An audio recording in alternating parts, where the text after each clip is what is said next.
తెలంగాణ రాష్ట్ర కాంగ్రెస్ ప్రభుత్వం రైతు పక్షపాతి ప్రభుత్వమని పినపాక ఎమ్మెల్యే పాయం వెంకటేశ్వర్లు పేర్కొన్నారు.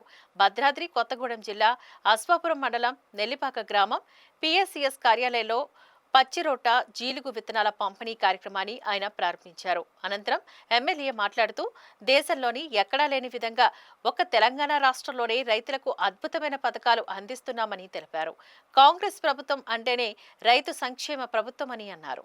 మీ ఆశీర్వాదాలతో ఇక్కడ ఎమ్మెల్యేగా భారీ మెజార్టీతో గెలిపించారు. మీ ఎమ్మెల్యేగా ఈ నియోజకవర్గం నుంచి మరి అసెంబ్లీకి పంపించారు.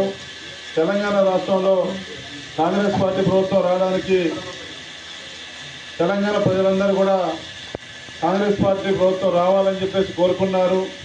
ముఖ్యమంత్రిగా రేవంత్ రెడ్డి గారు ప్రమాణ స్వీకారం చేశారు, పాలన కొనసాగిస్తూ ఉన్నారు. రైతాంగానికి సంబంధించి మరి ఏదైతే అంశాలు చెప్పడం జరిగిందో అసెంబ్లీ ఎన్నికల ముందు కూడా ఇక్కడ ఉన్నటువంటి రైతు సోదరులందరికీ తెలుసు. మరి గ్రామాలు తిరిగి అడిగినప్పుడు కూడా విశ్వసించి ఈ ప్రభుత్వం తీసుకొచ్చినటువంటి రైతాంగానికి ఇచ్చిన మాట ప్రకారం అవి నెరవేర్చాలని చెప్పేసి రైతుల ముందు మాటలు నిలబెట్టుకోవాలని చెప్పేసి మన ప్రభుత్వం ఈ రోజున ఏదైతే ఎన్నికల ముందు చెప్పిందో అధికారంలోకి వచ్చిన తర్వాత 2 లక్షల రూపాయల రుణమాఫీ కార్యక్రమానికి శ్రీకారం చుట్టింది.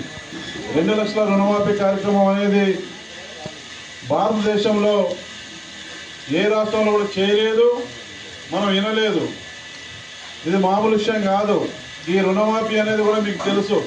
2018 డిసెంబర్ 11 నుంచి 2023 డిసెంబర్ 12 వరకు ఆ పరిధిలో ఉన్న వాళ్ళందరూ కూడా 100% మన బ్యాంకర్స్ ఇచ్చినటువంటి నివేదిక ప్రకారం ఎవరి పేర్లు అయితే పంపారో వారందరూ కూడా 100% రుణమాఫీ ఇవ్వడం జరిగింది.